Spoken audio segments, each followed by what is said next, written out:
لیکن اس بار میر نعمان اپنی بیوی کی اس دھمکی سے ڈرنے والے نہیں تھے۔ وہ بہت ہی سنجیدہ اور سخت لہجے میں جہاں آرا کو جواب دیتے ہیں، تمہاری انہی جا پابندیوں اور سخت اصولوں کی وجہ سے مظفر علی کو دل کا دورہ پڑا ہے۔ ہم پہلے ہی بہت بڑی غلطی کر چکے ہیں، اب میں مزید کوئی تماشا نہیں ہونے دوں گا۔ فضا اس گھر کی بہو ہے اور وہ اس گھر میں رہے گی، تمہیں اسے کسی صورت گھر سے باہر نکالنے کا سوچنا بھی مت۔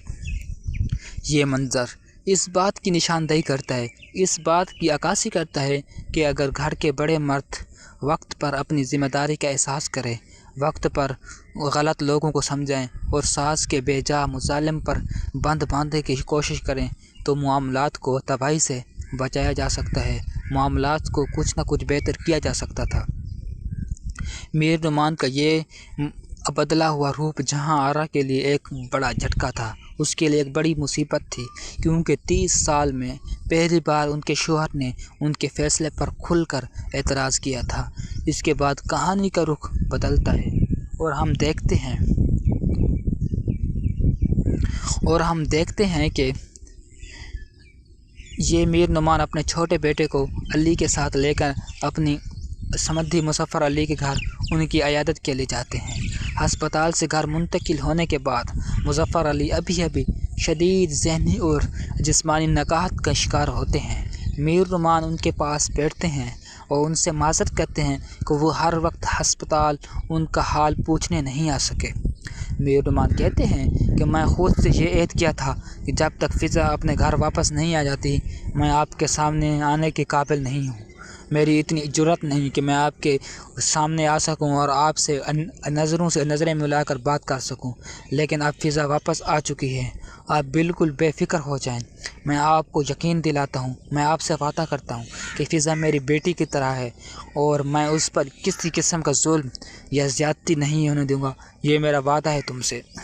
مظفر سے کہتا ہے مظفر علی جو اپنی بیٹی کی مستقبل کو لے کر شدید کرب میں مبتلا تھے، اپنی سمسدھی کے ان الفاظ سے تھوڑا انہیں حوصلہ ملتا ہے۔ لیکن ناظرین، اصل ڈرامہ تو ابھی سسرال کے ڈرائنگ ہال میں شروع ہونے والا تھا۔ اب آتے ہیں اس قسط کے سب سے اہم مرکزی اور ہائی وولٹیج ڈرامائی سین پر، جس نے ڈرامے کی بنیادی کہانی کو ایک نیا موڑ دے دیا ہے۔ اس گھر میں پچھلے 30 سالوں سے ایک سخت اور ناقابل تبدیلی قانون نافذ تھا کہ صبح ٹھیک 8 بجے تمام گھر والے ڈرائنگ ٹیبل پر اکٹھے بیٹھ کر ناشتہ کریں گے۔ جہاں آرا بیگم کے لیے یہ صرف ناشتہ نہیں تھا بلکہ یہ ان کی کنٹرول اور حاکمیت کی علامت تھی، بس وہ اپنے تمام گھر والوں پر رعب جمانا چاہتی تھی۔ لیکن فضا جو اس بار مکمل تیاری اور خودداری کے ساتھ آئی تھی،